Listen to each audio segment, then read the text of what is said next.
Welcome to Bible Sleep. Tonight, let the Word of God bring peace to your heart and rest to your mind. Dim your screen, relax your body, and prepare for deep sleep. If this peaceful space blesses your night, you're always welcome to subscribe and return tomorrow for more rest in God's Word.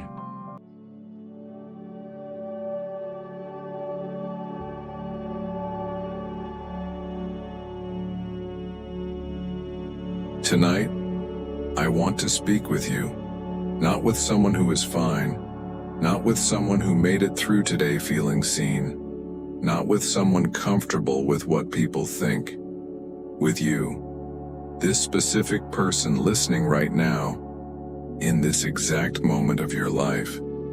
Maybe you arrived here by accident. Maybe someone shared. Maybe you searched.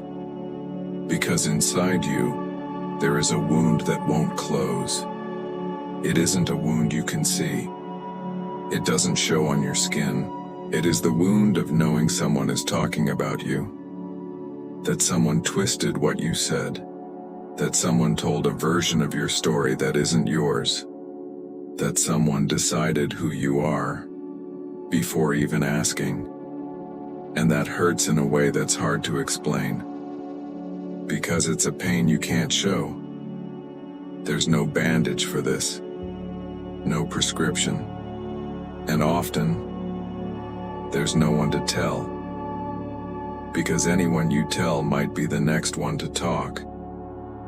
There is a very particular loneliness in being misread by people who called themselves friends. In discovering that something you shared in a moment of openness became someone else's topic. In realizing the image they have of you has nothing to do with who you are, and you're left feeling like you need to defend yourself, to explain, to correct, to justify, to make people understand. But the more you try, the more it seems you're feeding the fire. So you stop and carry it all inside, swallowed, trapped, wounded. And then comes the most dangerous question of all.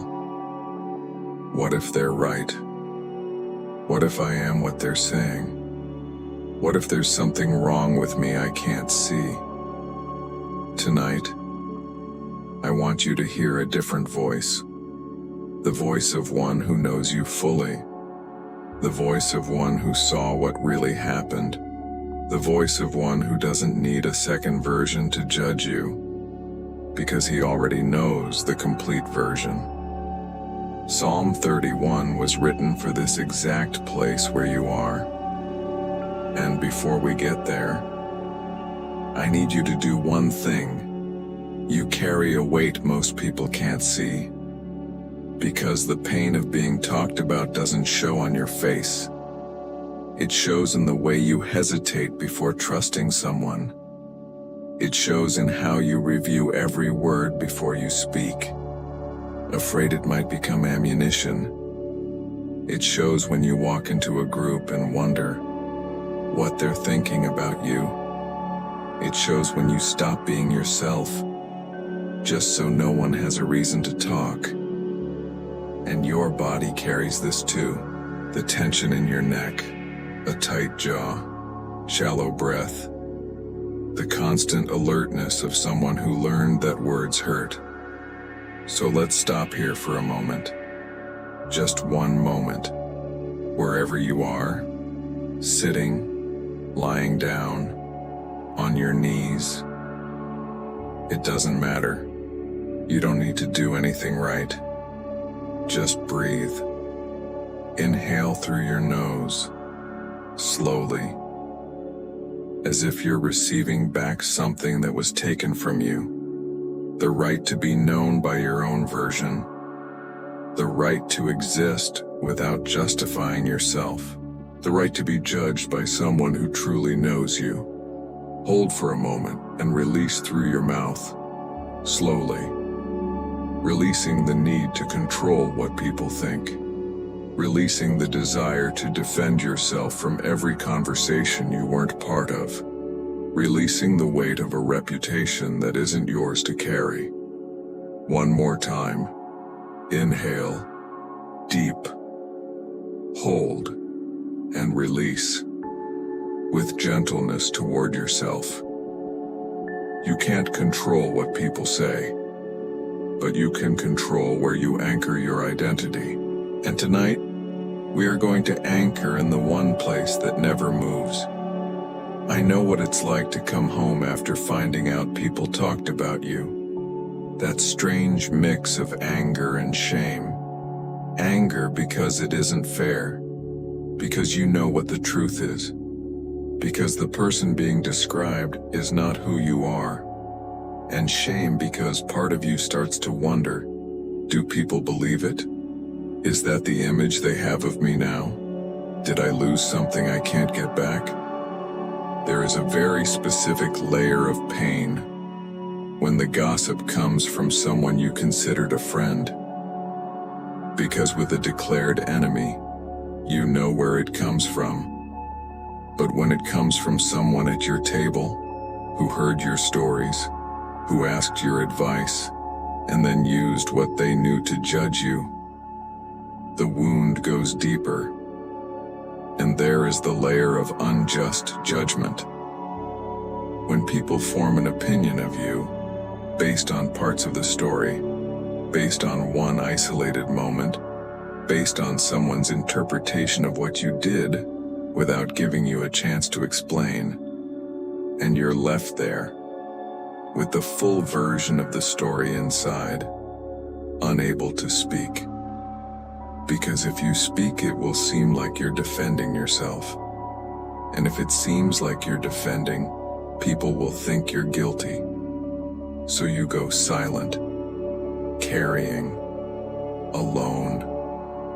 And there is the layer of invisible impact. When gossip changes how people treat you, when the atmosphere shifts, when you walk in somewhere and feel the conversation stop, when the people who used to smile at you now look at you differently, and you can't prove anything. There's no evidence. It's just a feeling. But it's real. And there is the deepest layer of all. The one that comes in the middle of the night. When you start to doubt yourself. When you wonder if there's something wrong with you that makes people talk. When the judgment of others becomes louder than what you know to be true about yourself. I need to tell you something very clearly. Other people's judgment is not the final verdict on your life. It isn't true that the version they're telling is who you are. It isn't true that you're alone in this pain. It isn't true that what people think defines what God sees. These are lies that pain plants. And pain, when it's deep enough, starts to feel like truth. But there is someone who saw what happened, who knows the complete version, who doesn't need a third-party account, who was there when the words were spoken, who was there when the distortion took place, and that someone hasn't changed what he thinks of you. There is a psalm written in the exact place where you are. Not by someone who was fine, not by someone who had it all figured out, but by someone who was being pursued, slandered, misunderstood, by people he once considered allies. David wrote Psalm 31, and when you read it, you realize he wasn't at peace. He was in crisis. He talks about hidden traps, about people spreading lies about him, about neighbors becoming threats, about being forgotten like a broken vessel no one wants. This is not the poetry of a calm man. It is the cry of someone suffering. And even so, he begins with a declaration that changes everything. In you, Lord, I have taken refuge. Let me never be put to shame. Deliver me in your righteousness. before solving the problem, before silencing those who speak, before proving who he is. He runs to refuge.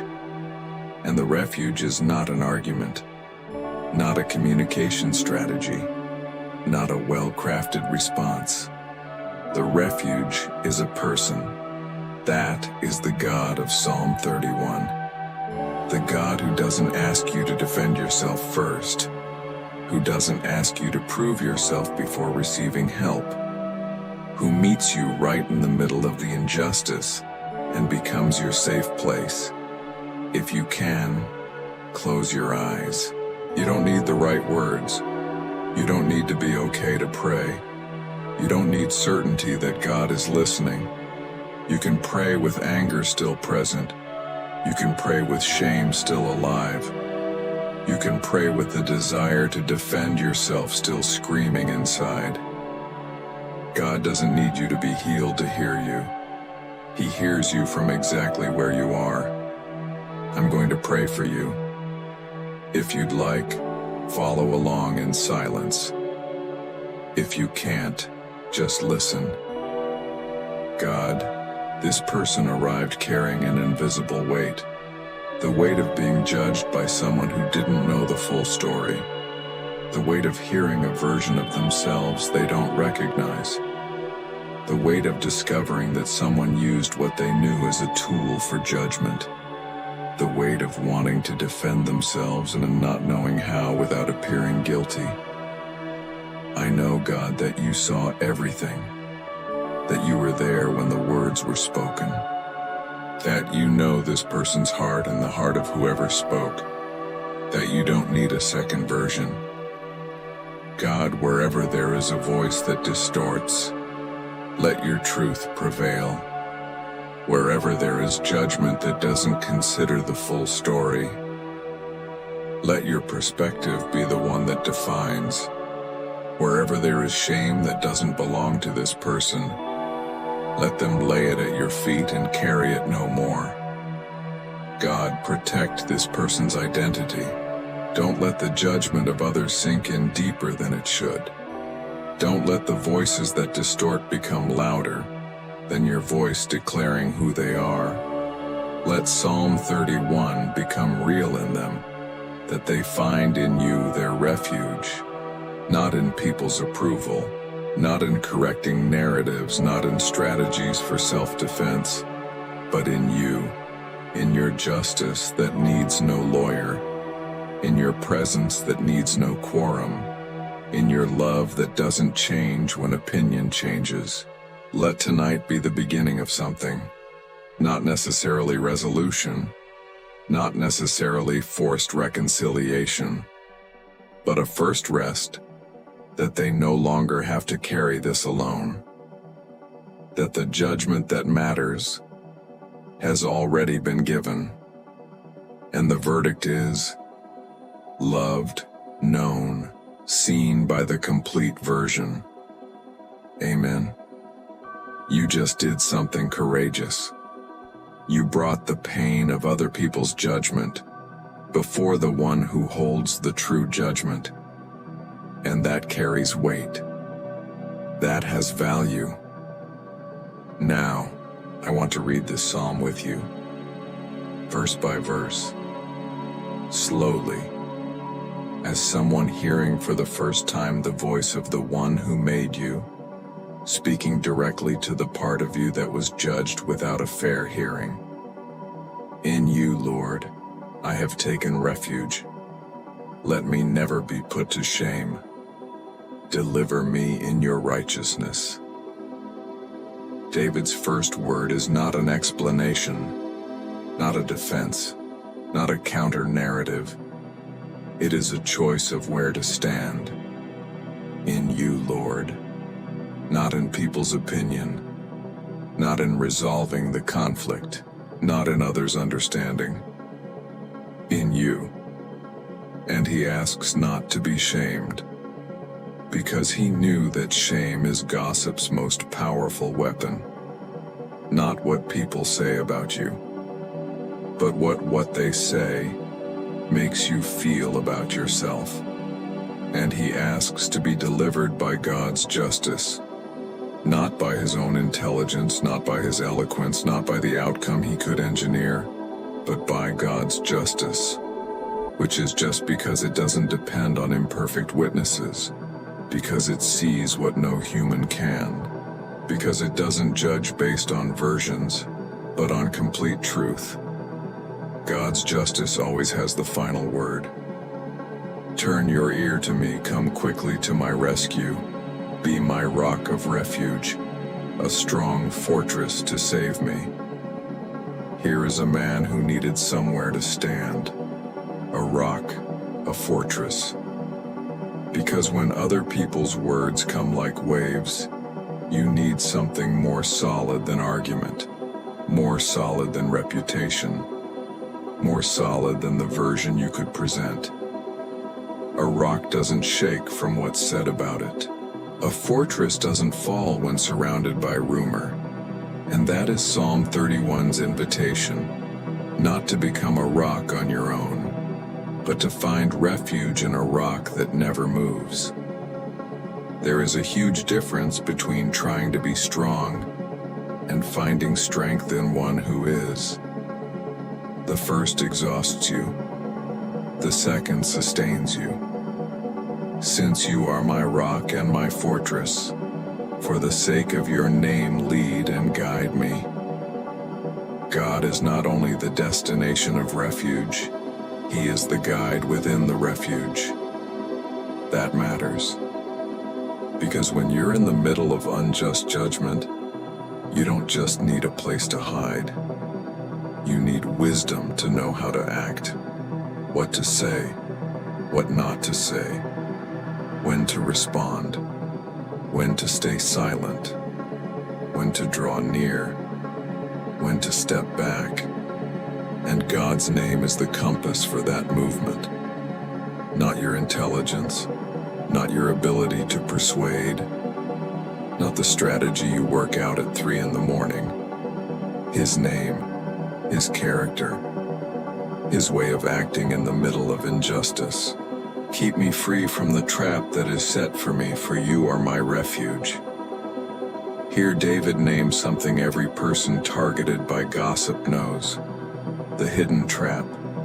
The snare you didn't see coming. Because gossip and judgment rarely come from the front. They come from behind. You find out after it happened. After the damage is done. After the narrative already spread. And the feeling is that you fell into a trap you didn't know existed. David knew that feeling, and he knew that getting free doesn't happen by your own effort. Because the more you struggle in a net, the tighter it gets. Freedom comes through intervention, by someone outside the net who can see from above, someone who knows the whole plot, who was not fooled by the storyline, who has the power to set free. And that is the God of Psalm 31. Into your hands I commit my spirit. Deliver me, Lord, my faithful God. These are the words Jesus quoted on the cross. Into your hands I commit my spirit. David reached a point of surrender, not surrender of defeat, but surrender of trust. I can't hold this anymore. I can't control what people think. I can't rewrite what was said. I can't make people understand on my own. So I let go. Into your hands. And he says, you have redeemed me. Redeemed. Past tense.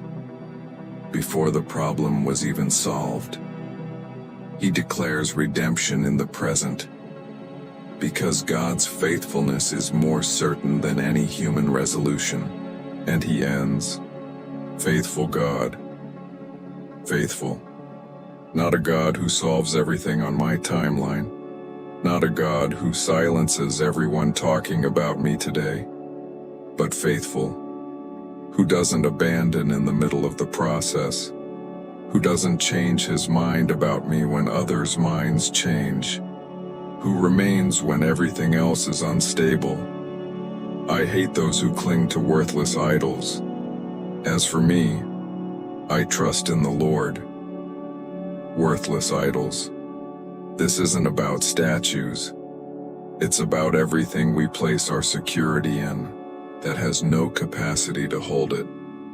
And people's approval is one of the greatest worthless idols there is, because it's an idol that changes with moods, that shifts with the wind, that praises you today and gossips tomorrow, that includes you today and excludes you tomorrow.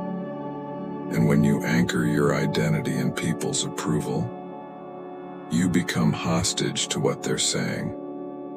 Gossip has power over you to the exact degree that you seek approval.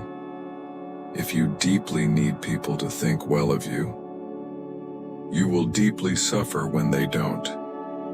But David says, I trust in the Lord, not in others' opinions, not in what they're saying, not in the narrative that circulates, in the Lord. And trusting the Lord doesn't mean not caring what people think. It means not letting what they think be the source of your identity. I will be glad and rejoice in your love, for you saw my affliction and knew the anguish of my soul. He saw my affliction. Pause here. God saw. He was not distracted when it happened. He wasn't looking away when the words were spoken. He saw your affliction, and he knew the anguish of your soul, not the anguish you can articulate in prayer, not the anguish you can describe to someone, the anguish of your soul, what lies beyond words, what is stored in the deepest place. That mixture of anger, shame, grief, and longing for who you were before this happened. God knows every layer of that, and David says he will rejoice in God's grace. Not because the problem was solved, not because everyone understood, but because there is grace. And grace is love that doesn't depend on deserving, and doesn't depend on reputation, and doesn't stop when gossip starts. You have not given me into the hands of the enemy, but have set my feet in a spacious place. A spacious place.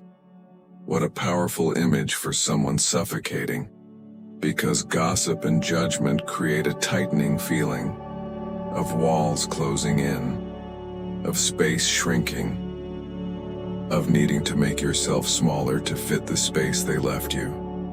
And God promises a spacious place, not necessarily a place without conflict, but a place where you are no longer trapped, a place where you can breathe, a place not defined by what others said, but by what God opens for you.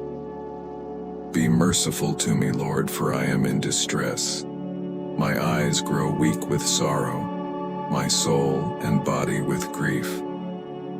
Here David stops being the hero. He stops being the warrior and says, I am in distress. Eyes wearied with grief, soul worn out, body heavy. This is the description of someone who has reached their limit, who is no longer performing courage, who is telling the truth about what they feel. And this verse exists in Scripture. So you know it's okay to come before God like this, with eyes wearied from crying, with a soul exhausted from carrying, with a body heavy with tension. You don't need to be okay to be received. You don't need to have healed to pray. You don't need to have forgiven to draw near. You can come exactly as you are and ask for mercy, which is the love that welcomes before demanding. Because of all my enemies, I am the utter contempt of my neighbors and an object of dread to my closest friends. Those who see me on the street flee from me. Here is one of the most painful descriptions in the psalm: contempt from neighbors, dread from close friends, people fleeing in the street. That is the social effect of collective judgment. When the narrative about you has spread, and people start treating you as if the narrative were true, as if you were the character in the story they heard, and not the complex, layered human being you actually are. That is dehumanizing. And David didn't pretend it didn't hurt. He said, "It hurts." And it's in the psalm, inspired by God. Which means God has no problem with your honesty about what injustice does. I am forgotten as though I were dead. I have become like broken pottery. Broken pottery. This is an image that anyone who has lived social exclusion through gossip understands deeply. The feeling that your value to people depends on what they're saying about you.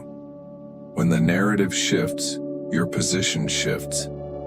From precious vessel to broken pottery no one wants. And that hurts because you didn't change. You are the same person, same heart, same intention. But the narrative about you changed, and the treatment changed with it.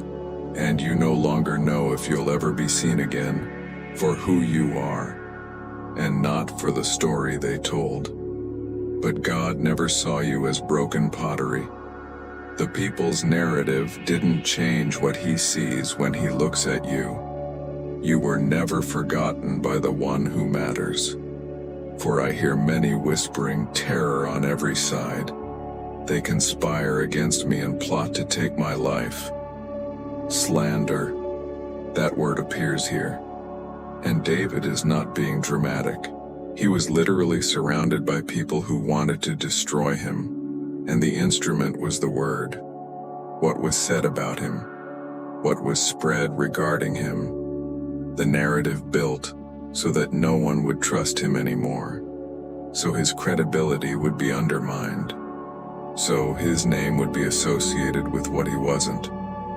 And the terror he describes is not the terror of a coward. It is the terror of someone attacked on a front they didn't expect. The front of words, the front of stories, the front of what gets said when you're not present. And you know that terror, not knowing what they're saying, not being able to control the narrative, not knowing anymore who you can trust. But I trust in you, Lord. I say, you are my God. This verse comes right after the terror, right after the description of slander, with no soft transition, no, but now I'm fine. Just, but I trust in you. This is one of the most powerful moves in biblical faith. Not faith that waits for the problem to resolve before trusting, but faith that trusts in the middle of the problem. Not faith that says, I trust because I'm okay, but faith that says, I trust despite not being okay. And he names it, you are my God, not the God of those who speak well of me, not the God who only shows up when everything is resolved.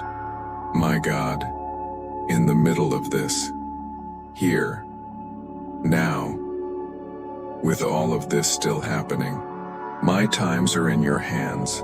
Deliver me from the hands of my enemies, from those who pursue me. My times, plural, the time of conflict, the time of waiting, the time of not being understood, the time of possible reconciliation, the time of healing, the time of learning to trust again. All of these times, in God's hands, not in your hands, not in the hands of those who judged you, not in the hands of the situation, in His hands, and hands that hold your times. Do not abandon you in the middle of the process. Let your face shine on your servant. Save me in your unfailing love. Let your face shine on me. This is an image of divine approval, of favor, of presence. And David asks for this because he understood something fundamental. When God's face shines on you, the darkening of other people's opinion has no power to define. When God looks at you with favor, no human narrative changes who you are. The approval that matters is not from those who are talking. It is from the God who made you and knows you fully. And he looks at you with a shining face. Not with displeasure, not with judgment because of what they're saying, with favor, with grace, with love that doesn't change when opinion changes.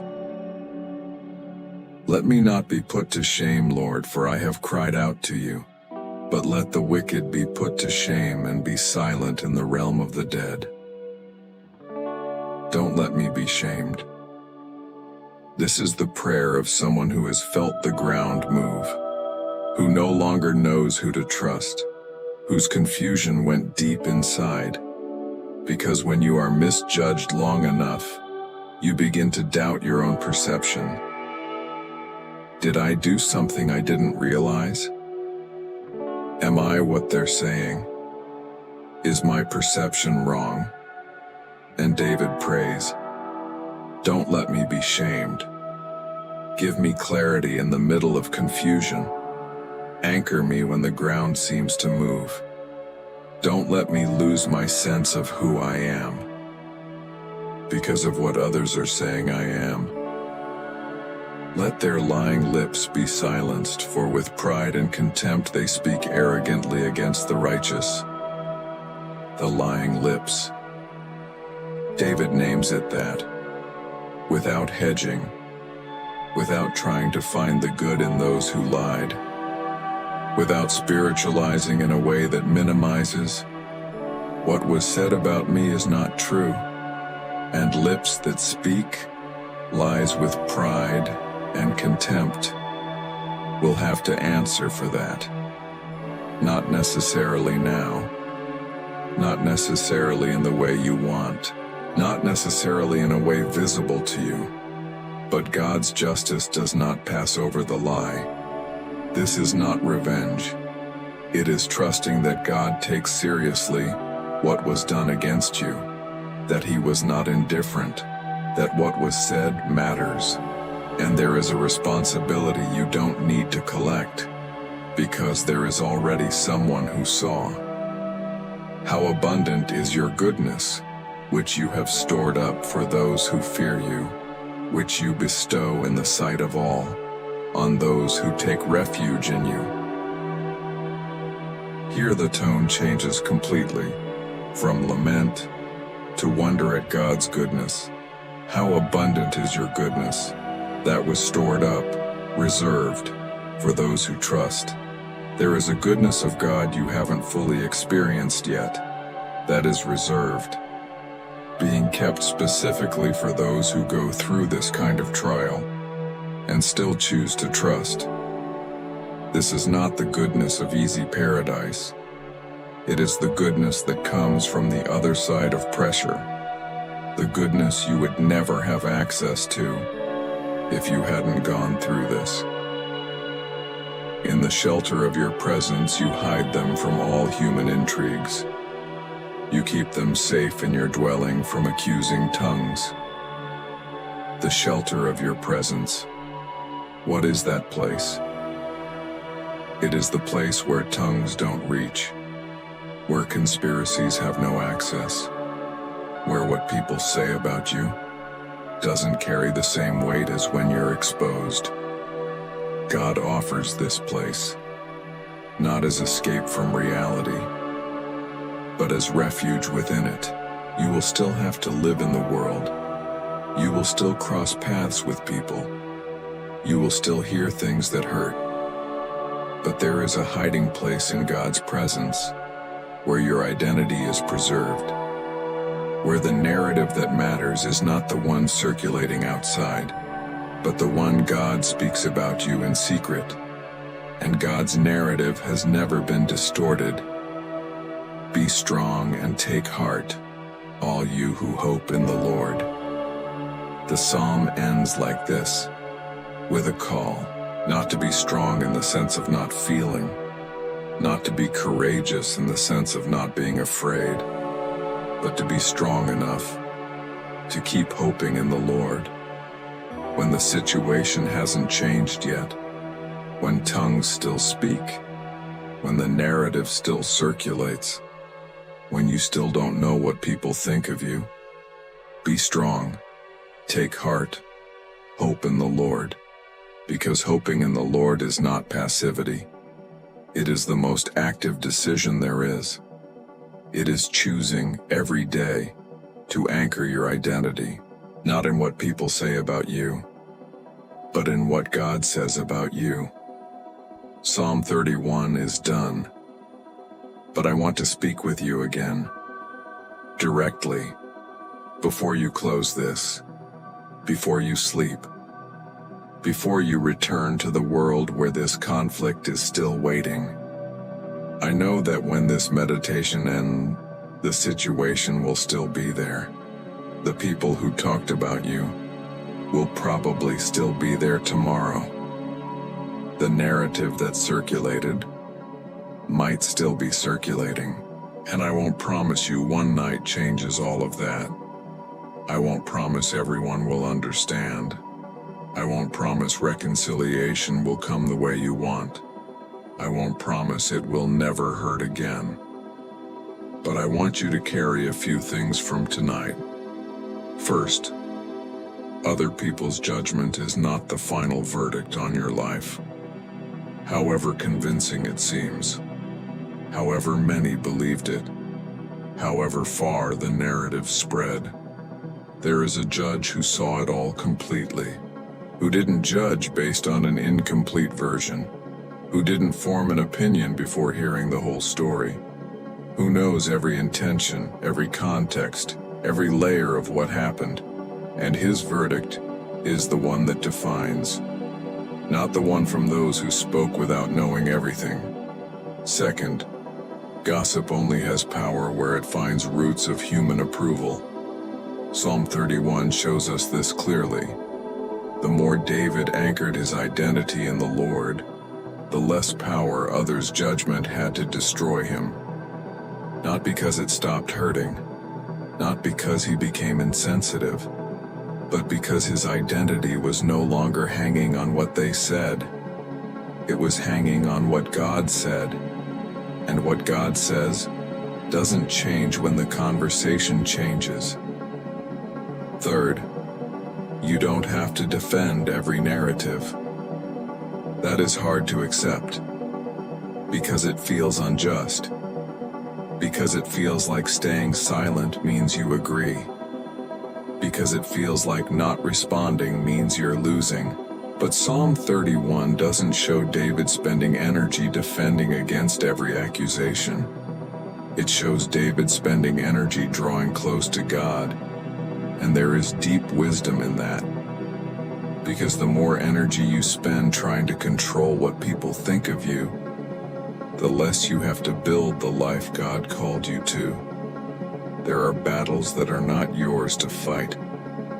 There are narratives you cannot fix.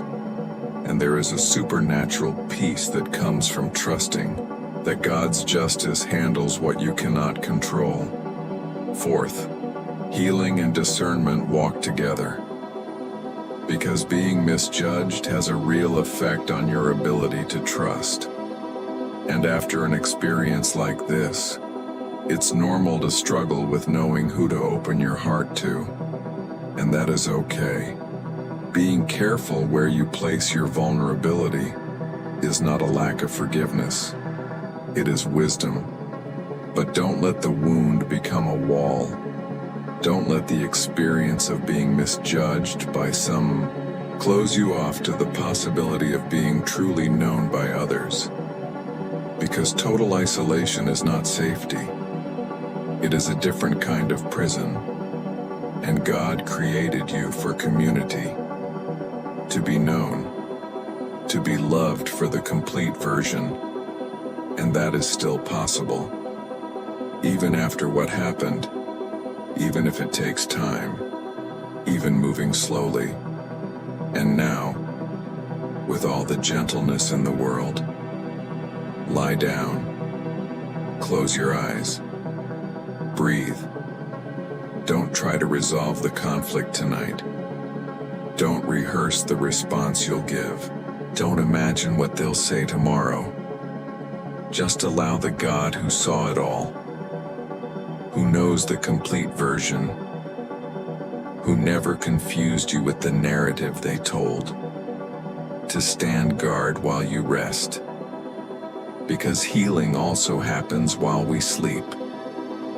Clarity also comes when the mind rests. And faith also grows when we stop trying to control what only God has the capacity to carry. Inhale, hold, and release. You were courageous in listening. You were courageous in bringing this here. You will be courageous in continuing. The soul that today feels diminished by someone else's narrative is the same one that will learn, day by day, layer by layer, that your value was never in the hands of those who spoke. It never was, and it never will be. But that is the process. Tonight is only about resting. You are not alone tonight. There is a God who saw what truly happened. There is a God whose judgment doesn't shift with opinion. There is a God who stored up goodness for you on the other side of this, and He is here. Good night. Rest. And tomorrow, you will move forward. With your times in His hands. With identity anchored where nothing moves. With the trust of one who knows that the judgment that matters has already been given. Spirituality and emotional health walk together. One does not replace the other.